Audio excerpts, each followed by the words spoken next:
हाय friends, नमस्ते। Welcome to my channel knowledge brings wisdom. आज हम जानेंगे 9 decision making skills from Gita.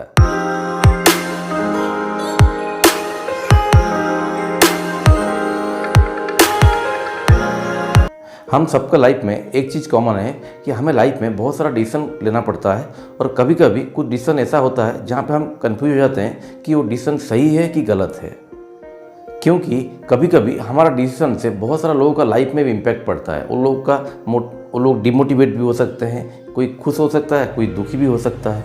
इसीलिए हमारा डिसीजन लेना जो है वो सही होना बहुत ज़रूरी है। आज से 5000 साल पहले जब अर्जुन महाभारत युद्ध करने जा रहे थे, तब वो अपने सामने जब युद्ध करने जा रहे हैं तो अपने सामने देखा कि उनके सामने उनके भाई है, उनके दोस्त हैं, उनके गुरु हैं, उनके और बहुत सारे रिलेटिव्स हैं। तब वो उनके सामने युद्ध करें कि ना करें, उनको मारें कि ना मारें करके वो माइंड में कन्फ्यूजन आया था और वो युद्ध को बंद करके बैठ गए थे। तब श्री कृष्ण ने अर्जुन को जो ज्ञान दिया था कि वो अपना कर्म को कैसे करें और अपना धर्म को कैसे जान पाएँ, उसी को ही गीता कहते हैं। श्री कृष्ण की कही गई बातें आज भी हमारे लाइफ में बहुत काम आता है। तो हम अगर उनको जान पाएँ तो हमारा लाइफ में भी हम डिसीजन जब लेंगे तो सही डिसीजन ले पाएंगे।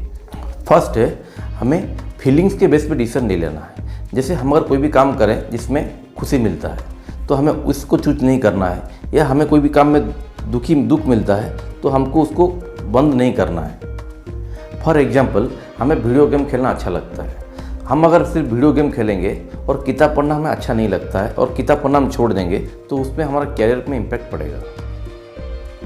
सेकेंड है, हम अगर बहुत खुश हैं या बहुत दुखी हैं, उस टाइम में हमें डिसीजन नहीं लेना चाहिए। हमारा इमोशन सब ज़्यादा होगा तब हम सही डिसीजन नहीं ले पाएंगे। इसीलिए हम बहुत खुश होने के टाइम में या बहुत दुखी होने टाइम में कभी भी डिसीजन नहीं लेना चाहिए। और थर्ड है, हम डिसीजन लेने के टाइम में अगर बहुत गुस्सा है तब भी हमें डिसीजन नहीं लेना चाहिए। एंगर के टाइम में डिसीजन लेने से हम गलत डिसीजन भी ले सकते हैं। और सेम, हमारा अगर किसी के प्रति ज़्यादा अटैचमेंट है तो उस अटैचमेंट के बेस पे भी हमें डिसीजन नहीं लेना चाहिए। जैसे आपने महाभारत में देखा होगा, धृतराष्ट्र को दुर्योधन के प्रति बहुत अटैचमेंट था। उस अटैचमेंट के बेस पे धृतराष्ट्र ने बाकी युधिष्ठिर को सपोर्ट नहीं किया और दुर्योधन को ही सपोर्ट किया, और उस सपोर्ट के बेस वजह से वो महाभारत के युद्ध का आरंभ हो गया और उनके सारे 100 बेटे ही मारे गए। और फोर्थ है, हमें रिजल्ट को फॉलो करके डिसीजन नहीं लेना चाहिए। जैसे आपने शायद सुना होगा, श्री कृष्ण बोलते हैं कि कर्म करो और फल की चिंता मत करो। क्योंकि हम अगर फल के ऊपर फोकस करेंगे, हम अगर रिजल्ट के ऊपर फोकस करेंगे तो हमारा जो काम होगा वो अच्छे से नहीं हो पाएगा, हम काम पे फोकस नहीं कर पाएंगे। फॉर एग्जाम्पल, हम अगर एक्सरसाइज कर रहे हैं और हम चाहते हैं कि हमारा जो वेट है वो कम हो जाए, और हमने 7 दिन से 10 दिन एक्सरसाइज करने के बाद वेट चेक किया और हमारा वेट जो है वो कम नहीं हुआ, तो हम उस बेस पे डिसीजन ना लें कि हम एक्सरसाइज को बंद कर दें। हमें हमारा रिजल्ट जो है वो टाइमली मिलेगा। इसीलिए हमें काम पे फोकस करना चाहिए। इस सिचुएशन में हमें एक्सरसाइज के ऊपर फोकस करना चाहिए, हम कैसे अच्छे से एक्सरसाइज कर पाएँ उसके ऊपर फोकस करना चाहिए, तो वेट लॉस जो है वो टाइमली ऑटोमेटिकली हो जाएगा। गीता के 17 चैप्टर में 28 श्लोक में लिखा है कि हम उसी काम को चूज करें जिस काम पे हम भरोसा करते हैं। क्योंकि हमें अगर विश्वास नहीं है कि हम वो काम कर सकेंगे और हमने वो काम करने का डिसीजन ले लिया तो हम लॉन्ग टाइम उसको सस्टेन नहीं कर पाएंगे और हमारा फेलियर होने का चांसेस रहेगा। गीता के चैप्टर 3 श्लोक 21 में लिखा है कि ग्रेट पर्सन जिस पाथ में चलते हैं, कॉमन पर्सन जो है उसी पाथ को फॉलो करते हैं। इसीलिए श्री कृष्ण ने अर्जुन को कहा था कि तुम अगर ऐसे ही अपना धीरज तोड़ के बैठ जाओगे तो बाकी लोग भी तुमको फॉलो करेंगे और वो भी धीरज तोड़ के बैठ जाएंगे। ऐसे ही श्री कृष्ण अपने खुद पे बोले एग्जाम्पल लिए थे कि अगर मैं खुद सब जो चाहिए वो कर सकता हूँ, लेकिन फिर भी मैं अपना कर्म कर रहा हूँ, ऐसे ही तुम्हें भी अपना कर्म करना चाहिए और युद्ध का डिसीजन लेना चाहिए।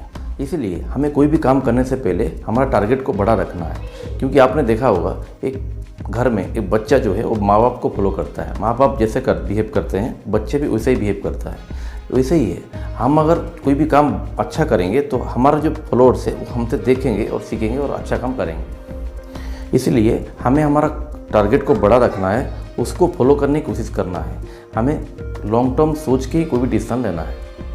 गीता के 3rd चैप्टर में श्री कृष्ण ने बोला है कि हमें उस काम को करना चाहिए जो सोसाइटी के लिए अच्छा है। हम कोई भी काम करने का डिसीजन लेने से पहले हमें सोचना चाहिए कि उस सोसाइटी में क्या इम्पैक्ट पड़ने वाला है।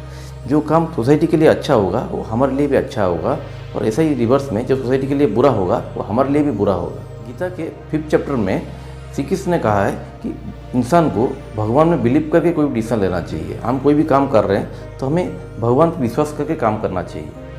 और 9th में हमें कोई डिसीजन लेने से पहले दूसरे का एडवाइस लेना है। जैसे ही महाभारत में अर्जुन जब कंफ्यूज हो गए थे, तब युद्ध करें ना करें, युद्ध करना सही होगा नहीं होगा, तब उन्होंने श्री कृष्ण का एडवाइस लिया था। ऐसे ही हम अगर हमारे लाइफ में कोई भी डिसीजन लेने नहीं पा रहे हैं तो हमें हमारा सीनियर से, कोई एक्सपर्ट से डिसीजन के लिए एडवाइस जरूर लेना चाहिए। इस वीडियो में मैं 9 डिसीजन मेकिंग स्किल्स जो हम गीता से सीख सकते हैं उसके बारे में बताया। और एक चीज़ मैं जो आपको बोलना चाहता हूँ वो है, हमें रोज़ गीता पढ़ना चाहिए या सुनना चाहिए। उससे हम हमारा लाइफ का बहुत सारा प्रॉब्लम जो है सॉल्व कर सकते हैं।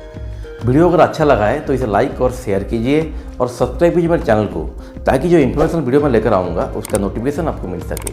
Learn and practice to gain the knowledge, apply the knowledge in right time, then the knowledge brings wisdom.